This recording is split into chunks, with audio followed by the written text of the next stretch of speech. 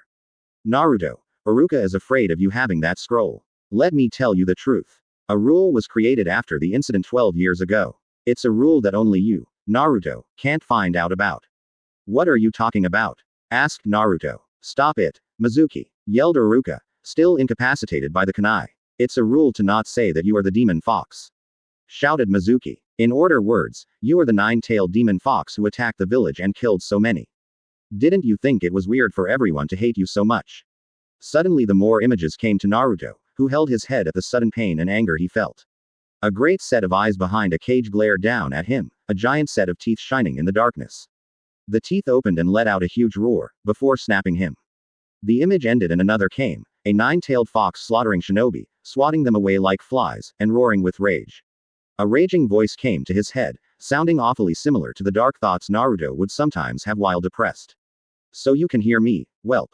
Kill him. Kill him. It boomed, rip the silver hairedman to shreds and show him my Jinchuriki's power.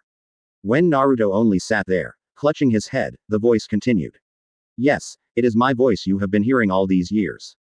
How pathetic that you never realized it. But I will settle this later. For now, live, and kill. Mizuki threw his Fuma shuriken at Naruto, who could only stand, too lost in the hurricane of thoughts to do anything about it.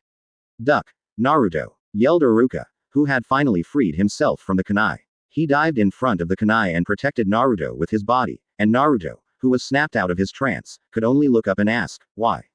Because you're the same as me, answered the Chunin, coughing up blood. When my parents died, no one was there to care for me or compliment me, so I acted like the clown to get attention. It was tough, wasn't it, Naruto? Tears welled up in the Chunin's eyes as he thought of the lives he and Naruto have lived. If I had been more aware, I could have saved you from such a tough life. Mizuki chuckled cruelly. Don't make me laugh. Iruka has hated you since you killed his parents. He just wants to get that scroll back. Naruto broke off into a run, fleeing from the two Chunins. Iruka could only cry out his name, as Mizuki laughed, promising to kill the demon fox and take the scroll from himself. I'm glad I used that genjutsu to make the brat fail his targeting. Otherwise I never would have had this chance to use him and to kill him afterwards. Mizuki put a dark sneer on his face. I'll deal with you later, Iruka. Mizuki changed himself into Iruka and found Naruto running with the scroll strapped to his back. Naruto, give me the scroll, Mizuki just wants it for himself. He yelled. He was surprised when Naruto turned and hit him in the stomach, dispelling his henge. How did you know it was me? Mizuki asked. I'm Iruka, answered the Naruto doppelganger, who dispelled his henge, showing Iruka in its place. I see, said Mizuki. What's the point in protecting the monster who killed your parents? There's no way Naruto, the monster fox, wouldn't use the scroll's powers. You're right, answered Iruka. The monster fox would do that. But Naruto isn't the fox. He's a hard-working student that I care about. HMPH. I know I said I'd kill you later, Iruka, began Mizuki, pulling out a second Fuma shuriken. But I've changed my mind. He was about to release the shuriken, killing Iruka, when Naruto quickly jumped out, slamming a kick into the Chunin's side, throwing his aim off. Don't lay a finger on Iruka-sensei, warned Naruto.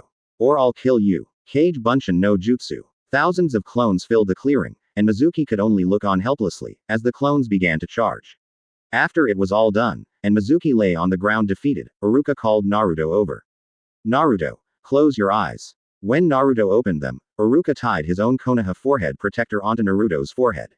Congratulations, Naruto. Naruto slept restlessly that night, tossing and turning under his sheets, which tangled uncomfortably and left him sweating. The young blonde had been up late that night, celebrating his new graduation with his sensei, Iruka. One might think that with all the excitement from the long day, that the newly promoted young blonde-haired, blue-eyed genin would be sleeping soundly, too exhausted from earlier to be so restless. Normally, this conclusion would be correct. Even the normally over-energetic Uzumaki Naruto would succumb to a peaceful sleep after a taxing day.